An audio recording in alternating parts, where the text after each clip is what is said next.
why am I making the decision to move a huge chunk of my content over to YouTube? I mean, I'm talking, it's probably 70% of all my content we're moving over there.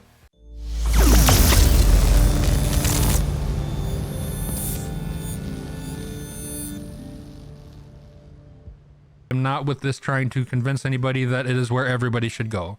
I'm not trying to pull people away from Twitch, and I'm not trying to demonize Twitch, because Twitch is a great company. All right. Got to adjust this a little bit. There we go. What's up, Jar Jar? How you doing, buddy? You're looking pretty today. All right, guys. So why am I making the decision to move a huge chunk of my content over to YouTube? I mean, I'm talking, it's probably 70% of all my content we're moving over there. So in general, overall grand scheme, I feel like YouTube is growing, and it seems to care a lot more about its creators that aren't huge. What I mean by that is that they're putting out a lot of new tools for content creators to utilize that are available to everybody, or they are in beta with plans to be available to everybody. And it's not really fully serving YouTube. It serves a creator more than it serves YouTube. So, and I do apologize. I have a really scratchy throat this morning, guys. Allergies are kicking my absolute ass right now. Pardon my language. They're kicking my butt right now. So, like I said, it's growing, and it seems to care a lot more about creators in general, but particularly smaller creators trying to get going on it. There are just a lot of very useful tools, and the analytics, if you know how to look at it, and the way that it, you know, the discoverability works. It's a mix between your title, your description, and your tags. I think that it's just the potential is much larger there as a content creator that doesn't already have, you know, 500 to 1,000 concurrent viewers. The potential for growth there is huge, but also it's just a better experience overall as a streamer. If you care for the creator, the platform benefits overall. There you go, Riv. Exactly like that. One of the biggest differences, so I went out and was Googling Twitch partner rejection letters. And again, I want to be very clear that I'm not bashing Twitch. I'm not saying that Twitch is a bad platform. I'm saying I'm not sure it's the platform for me. So I don't want y'all to take this as me saying, oh, death to Twitch. Twitch is terrible, because that's not at all in any way, shape, or form what I'm saying. It's working wonderfully amazing for a lot of people. Mighty Gamer Dad, Jar Jar's doing well over here. Mara, now I can go on. Deficit, Fix It Freddy, Cataclysmic Scar, they're all succeeding. They're all growing over here. And I'm growing over here too. I'm not saying I'm not, but I think that the benefits for YouTube outweighs the benefits for Twitch. I think the cons of YouTube outweigh the benefits for Twitch. No, not at all, Riv. Like I said, I'm not saying Twitch is a bad platform. It's a wonderful platform. It wouldn't be where it is if it wasn't. I just think YouTube is a better option for me long-term going forward with everything that I'm trying to get done, for what my long-term goals are. And we'll talk about those at the end of this presentation today. So I'll keep it open for another 30 seconds here for questions. If you have any questions about what we talked about so far, ask away and we'll dive into it. We will be going over the pros and cons for each platform, or what in my opinion are the pros and cons for each platform. Again, this is subjective. This is not me saying this is set in stone, this is what it is. It's all subjective in my opinion. So I want y'all to also keep that in mind. I'm not trying to say that you all need to hop up and move over to YouTube. I'm giving the reasoning as to why I am. I'm not trying to pull people away from Twitch. I'm not trying to persuade them. I'm explaining myself to my community that has supported me so much going through everything I've gone through recently and since I started streaming.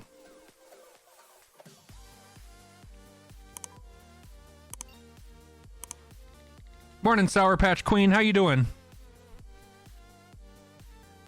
Exactly, California. Very much so. All right. So the next thing we're going to talk about is the content circle. This works into my long-term goals. This also discusses kind of what I'm looking at for each platform and how I'm bringing it all together to make a cohesive community, essentially. So for my gaming content, it's all going to be on YouTube. So that's everything from strictly playing video games to all the VOD content for guides, walkthroughs, information about video games, upcoming content for video games, anything related to video games is going to be on there. Anything, yeah, if it's related to a video game, that's where it's going to be. On Twitch, I'll be taking care of all of my IRL content. So health and growth, or health and personal growth content we're going to talk about over here. We'll still have our charity streams over here for the most part, which we have a charity stream coming up on Friday, by the way, working with Stack Up. More information to come. That's where we'll be having those conversations. Those real life, those deep conversations are going to be happening over here, where I'm doing exactly what I'm doing now, looking at the camera, discussing it, not worrying about playing a video game. That content's going to be here. So that's sticking around. We'll even play some marbles and stuff in the morning. I'm not afraid of that. Granted, it's a video game, but it's a community builder as well, or it's a community involvement game. I'm okay with that. I like that. We'll be doing Stream Raiders over here as well still. But both sides of this work into each half of what I'm calling MMO Pendulum. So what that is it's a website, but more so it's a community that I want to build. That has a focus on gaming content.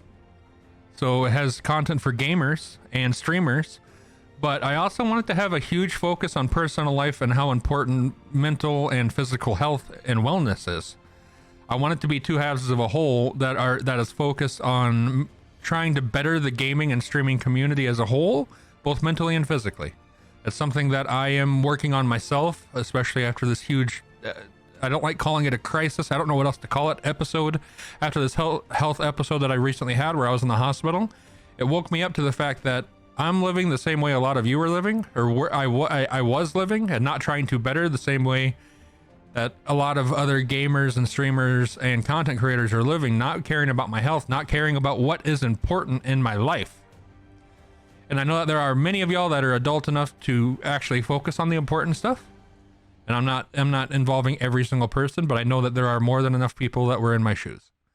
So I want to bring an emphasis onto that side of it, the real life side of it, the health, both mental and physical, and the personal growth side of it, and how to integrate that into the gaming side. So what our huge passion and hobby is. I want to bring both of those together in the form of MMO Pendulum. And that's where the pendulum comes in, because you got to swing back and forth between the two. You can't focus more on just one or the other, or else it's just not going to be a balanced situation. If, like me, that gaming and streaming is just the big passion in your life besides family and children and pets and whatnot. You understand what I'm saying, I hope.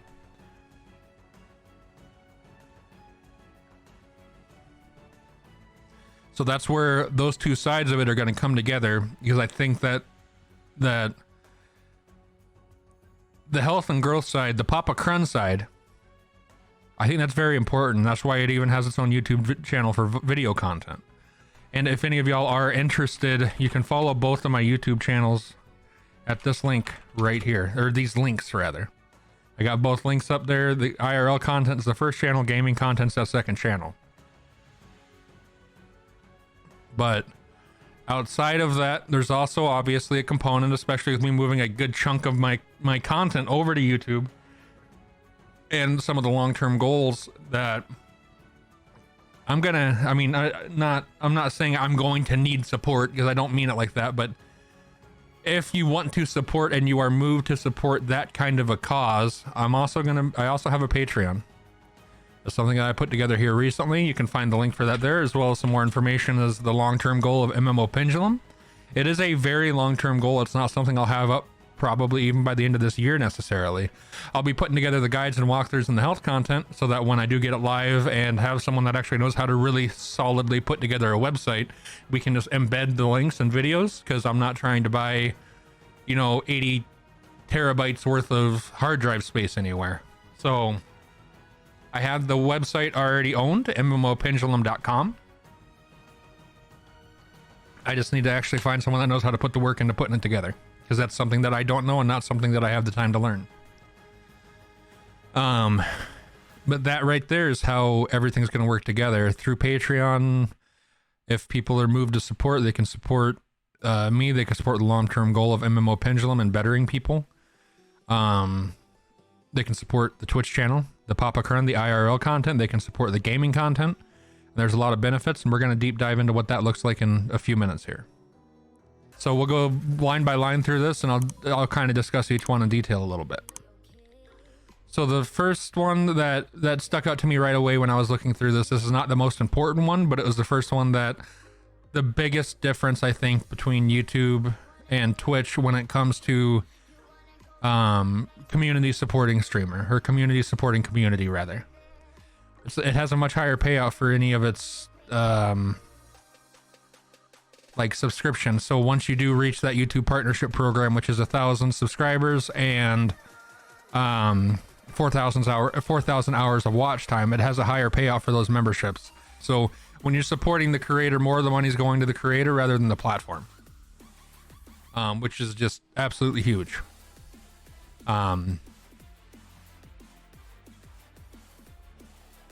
Because granted, the platform is a business, so Twitch is a business that has to turn a profit, or at least some form of profit. It can't lose money, and I get that, but I feel like there are better ways to do that than when a community member wants to support their streamer, taking half of that support essentially.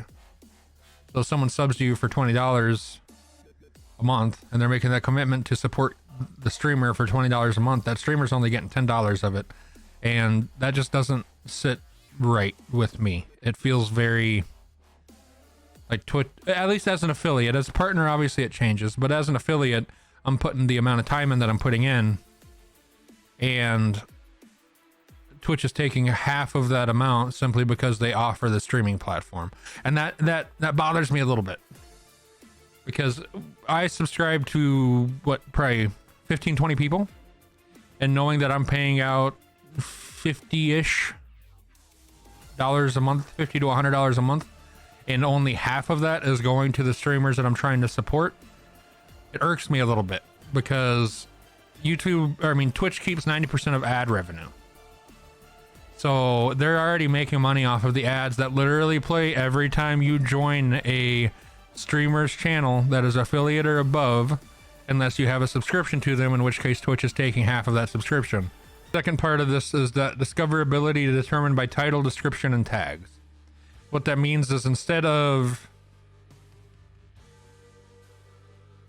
like, 5 recommended channels off to the left, the discoverability for the keywords typed in is determined by how you title your stream on YouTube, what you put in the description, and what you put for the tags. So there's like a rule of 3 basically. The words in your title should also be in your description, should also be in your tags. It's huge for search engine optimization. The same goes for when you're building a website. YouTube uses the same exact algorithm for discoverability as Google does. They're owned by Google. They literally use the same algorithm. So when you're building a website, you have the name of each page that's indexed. You have the content inside of that page, and then you have the I can't even remember it might even just be tags, but I don't remember what that last term is called. So YouTube uses the same exact search engine optimization as Google does. There's growth even after stream from the live streams that you do. What I mean by that is if it's tagged, titled, and described correctly, it still sits in that discoverability algorithm. So there's a constant generation of at least views, if not subscribers, after you end your stream, because that stream continually gets played, and it remains looping for like, I think 12 to 24 hours after my stream is over. So the next part that we're going to talk about is that the membership options are much more customizable. I went over this. You can control the cost of your memberships. You can also control the benefits that people get with each tier of those membership options. So again, if I wanted to say, so for like tier 1, if I wanted to make it $1, that would give you access to all of my emotes, as well as so to give you access to all of my emotes, as well as, you know, super chats or whatever. Tier 2, I might do emote, super chat, and maybe I'll do an additional stream once a month for off genre games that I don't normally play, so scary games or whatever. And then tier 3, maybe, you know, maybe I'll have, you know, you can do additional benefits for each one. I have to figure that out. One of the huge benefits of YouTube is the analytics quality. So when I'm looking at YouTube, I can see what my retention is for people that watch. So how long they actually stick around and watch my videos whenever they click on it. Videos and live streams for that matter. I can see at what point people were leaving. So if I'm playing a specific game and maybe like Final Fantasy, I go from doing end game content to maybe farming crafting material. And I noticed that, okay, well, I started farming crafting material an hour and a half into my stream. And that is when I dropped, you know, 50% of my viewership or whatever. It's an example. Then I know, okay, maybe I shouldn't be farming crafting material on stream because I'm either not entertaining enough to kind of make people involved enough to stick around through that, or maybe it's just something people don't like. All right, so next thing is that your stream video on demands are in the same location as the regular video content that you create, edit, and put out. So again, this kind of works into that thought that I had earlier, where when you stream, your VOD gets posted to your YouTube channel, it still gets pumped out for discoverability options. So when people are searching for, in my situation, Final Fantasy 14, that VOD is still going to pop up. Once I'm not live, it might drop down because you don't have active viewers in the stream. So it may not be third option on the first page anymore, but it'll still be there. And it just makes it a little bit easier. So when I'm streaming on Twitch, I'm not saying, hey, and if you want to follow me over on YouTube, here you go, da da da da da. If someone comes across one of my VODs and they're like, man, I like this content a lot, then they'll be able to, you know, subscribe directly. And that's a huge thing. So next point we want to talk about, your shorts and your videos grow your channel and your viewership. You don't have to drive traffic from one platform to your YouTube in some cases. So I'm not making a YouTube video about this is what I'm doing, and at the end of it saying, now go follow me on Twitch as well. It is, you're making a YouTube video about what you're doing, and once someone subscribes to your YouTube, they automatically get your go live notifications. One subscription equals one go live notification. Granted, there are parts of the algorithm when they send out that initial wave, those people have to interact with it, and then from there it goes out farther and farther into your subscribers. But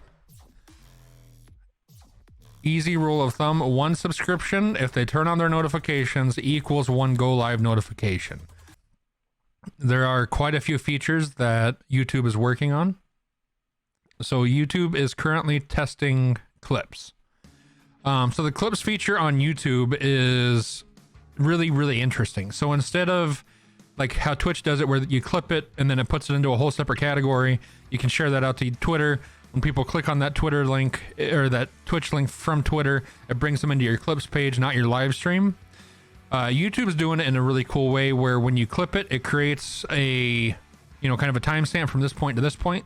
When someone clips that or clicks that link for the clip, it takes them to your live stream. If you're still live, it'll play from point A to point B, and then you have the option to just continue playing from there. So at that point, you're participating in the live stream. It's counting as a view towards the content creator.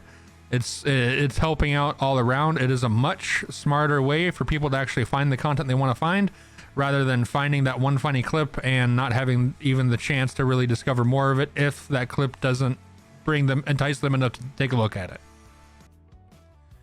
So another feature that YouTube is working on to make it a little more comparable to Twitch is gifted memberships. I haven't seen anything from Twitter about it, but I have heard on multiple channels of content creators that are larger that have discussed with YouTube employees that it's something that they're working with. So, all right, so let's talk about some of the cons of YouTube, because there are cons as well.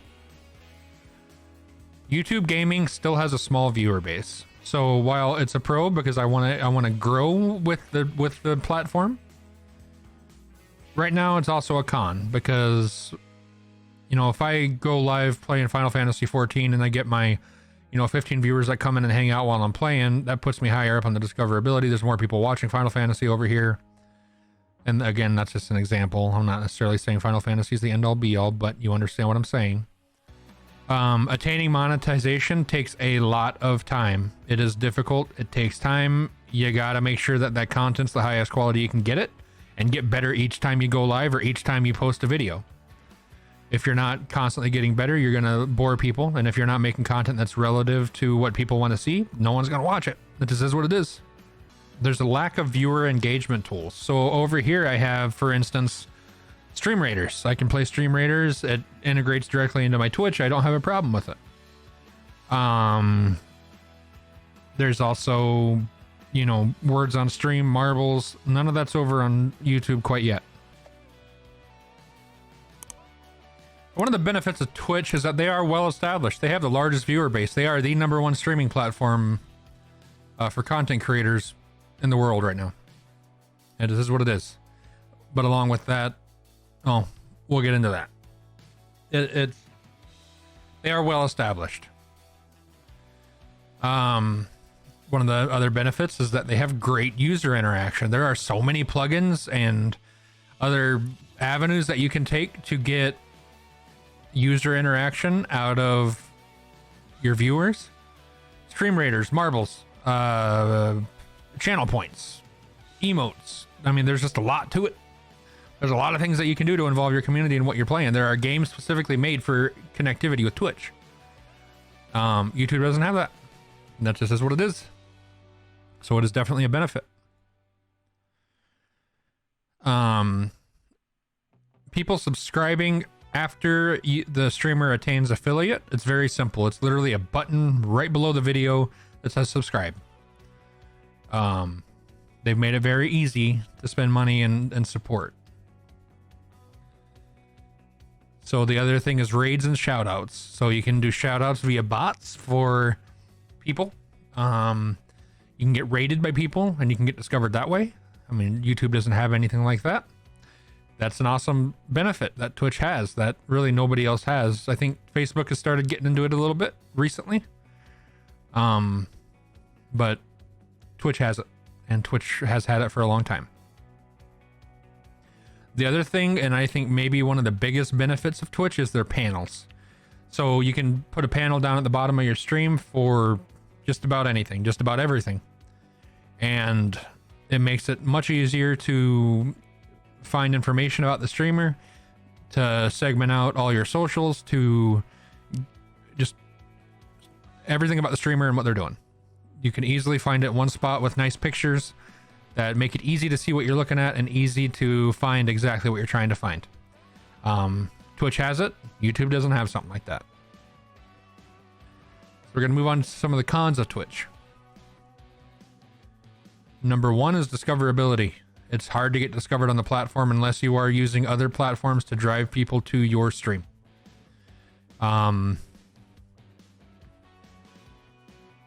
You cannot, I mean, you can, but we're kind of past the days where you could just go live and get followers successfully day after day.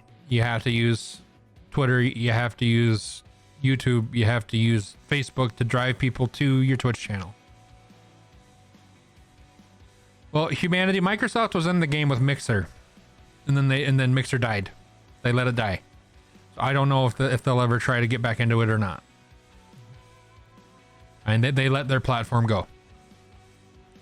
And I'm not sure if that means that they're just not interested in pursuing it anymore, or if they had a better idea for it.